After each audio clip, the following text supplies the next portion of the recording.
आज से कई वर्ष पहले 1920 के दशक में एक टीबी का मरीज़ मुंबई के जुहू बीच की तरफ रहता था। जुहू में कई सारे कॉटेज हुआ करते थे उन दिनों में।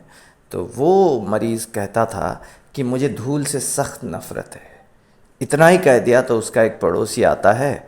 वो एक नौजवान, एक खूबसूरत सा एक इंसान और हट्टा कट्टा इंसान। सुबह उठते हुए वो जाके जितनी भी गाड़ियाँ आती हैं, क्योंकि गाड़ियों की वजह से धूल आती है, तो वो धूल आने से पहले पानी छिड़कते हुए नज़र आता है। वो नौजवान कितना नेक दिल इंसान है।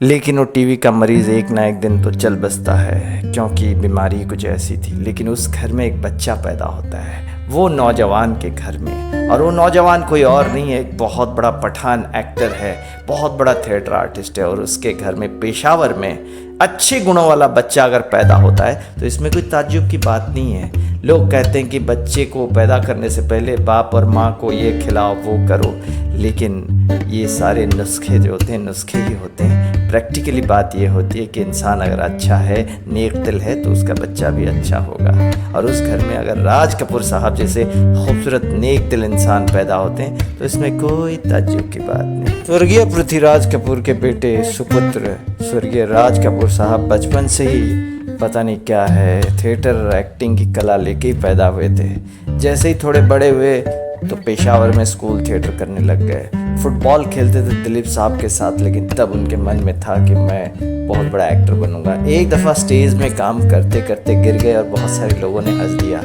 तो कपूर साहब ने बोला, राज कपूर साहब ने, कि I have done my work because I made people laugh because of my activities. कहते हैं राज कपूर साहब, मैं अपना काम तब पूरा कर पाऊंगा जब मैं लोगों का मनोरंजन सही मायने में कर पाऊंगा। और देखिए राज कपूर साहब की पीढ़ी दर पीढ़ी कितना अच्छा मनोरंजन करती है, आज भी कर रही है रणबीर कपूर के जरिए। बरसात, आग, श्री 420 जैसी फिल्मों में काम किया राज कपूर साहब ने। राज कपूर साहब को फिल्में बनाने का भी बड़ा शौक था और पृथ्वीराज कपूर को थिएटर और थिएटर ग्रुप लेके सदा चलते थे। लेकिन राज कपूर साहब जल्द से जल्द थिएटर से बाहर निकल के फिल्में बनानी उन्होंने शुरू की। उनके अन्य भाई थोड़े बहुत थिएटर में रहते थे, छोटे छोटे थे। धीरे धीरे फिल्में बनाते बनाते हिट फ्लॉप तो चलता रहता था। लेकिन 70 के दशक की शुरुआत में एक फिल्म आती है, मेरा नाम जोकर, जिसमें राज कपूर साहब ने अपना सारा धन लगा लिया था। एक बहुत अच्छी थॉट थी, उनकी ज़िंदगी की जो फिलॉसफी थी उसके ऊपर आधारित थी। और वो फिल्म फ्लॉप हो जाती है, पूरी तरह से लुटपिट जाते हैं राज कपूर साहब। उनके पास कुछ नहीं रहता है, यहाँ तक कि उनका स्टूडियो भी जो उन्हें गिरवी रखने की बात सोचनी पड़ती है। और ऐसा होता है कि अचानक एक बॉबी जैसी फिल्म आती है और सुपरहिट हो जाती है। उसके दरमियानी में एक बात है, लगभग टूट जाते हैं राज कपूर साहब। नरगिस की मोहब्बत भी ख़त्म हो जाती है। शराब के नशे में लथपथ राज कपूर लगभग सुसाइड की बात, डिप्रेशन की बात सोचता है।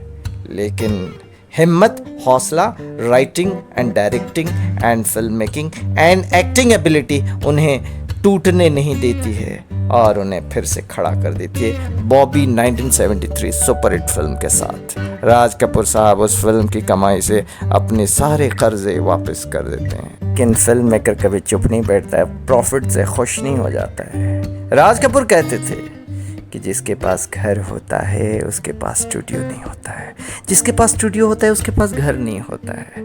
फिल्म में जो पैसा कमाते हैं वो अगली फिल्म में लगा देते हैं राज कपूर साहब। प्रेम रोग नामक सफल फिल्म भी बनाते हैं राज कपूर साहब अपने उसी बेटे ऋषि कपूर को लेके, अनुपम खेर को लेके।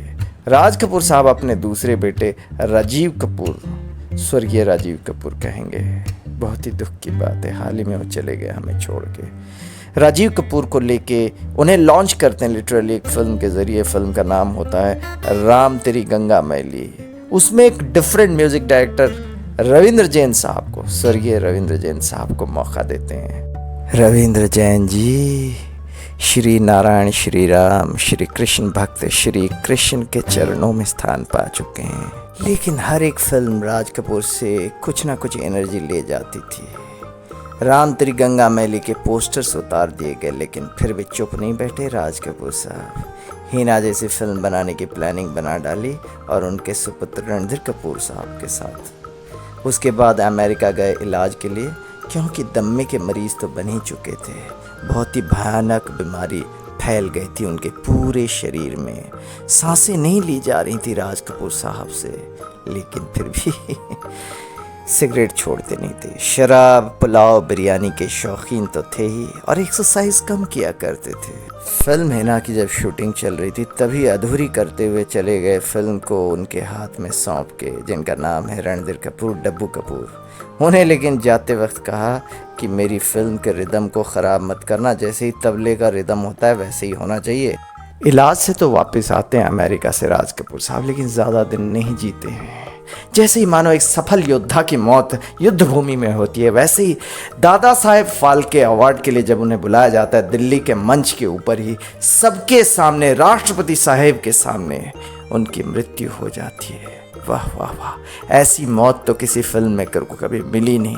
ऐसी मौत तो मिली थी तो पितामह भीष्म को महाभारत में, और फिल्म इंडस्ट्री में the greatest showman, the greatest human being Raj Kapoor को 1988 में दादा साहेब फाल्के पुरस्कृत करते वक्त ही उनको हार्ट अटैक आता है। उसके बाद उनकी मौत हो जाती है। राज कपूर ने सिर्फ प्यार दिया और प्यार बांटा। तभी तो कहते हैं अपने गाने के माध्यम से वो कि ना चाहे सोना चांदी, ना चाहे हीरा मोती, अगर देता है तो दिल दे, बदले में दिल दे। ओम साई राम, जय साई नाथ।